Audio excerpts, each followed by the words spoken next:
On then, in Mark chapter 8 and verse 34, he called the people, Jesus did, to himself with his disciples also. And he said to them, "Whoever desires to come after me, let him deny himself and take up his cross and follow me."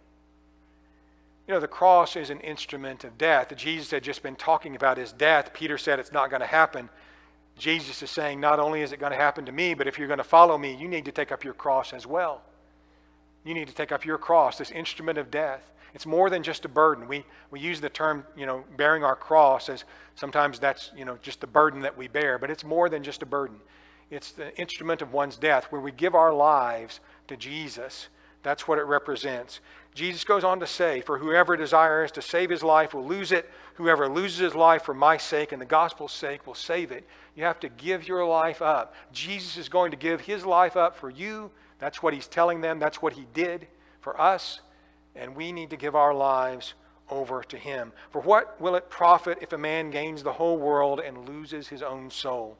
The value of the soul makes this decision to give up our lives for Jesus the wisest choice we'll ever make. It's a great choice. It's a great exchange that we'll just give human life for the eternal soul, to give our lives to save our souls.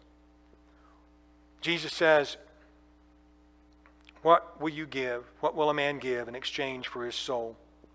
Whoever is ashamed of me," he says, "and my words in this adulterous and sinful generation, of him the Son of Man also will be ashamed when he comes in the glory of his Father with his holy angels."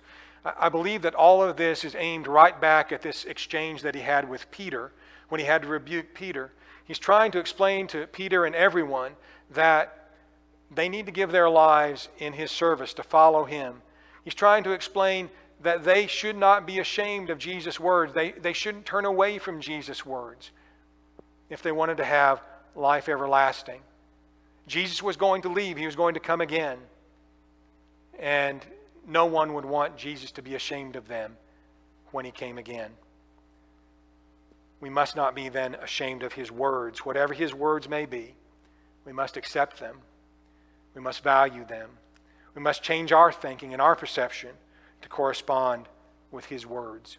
It's a great lesson right here in the Gospel of Mark, and we all need to learn that lesson.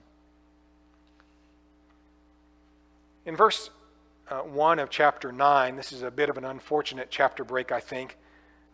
He said to them, continuing his discussion, he says, "Surely I say to you that there are some standing here who will not taste death till they see the kingdom of God present with power." There were some right there standing who were going to see Christ's kingdom come.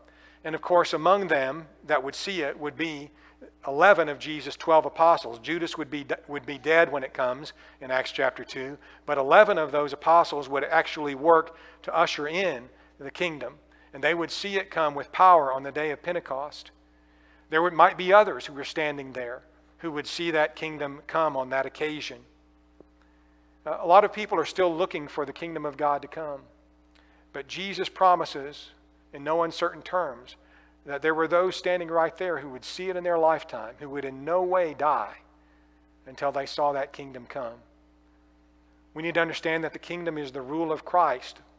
The word Christ means the anointed one, the king to come. Jesus is the king, and he took his power and began to reign when he ascended back to the Father after his resurrection.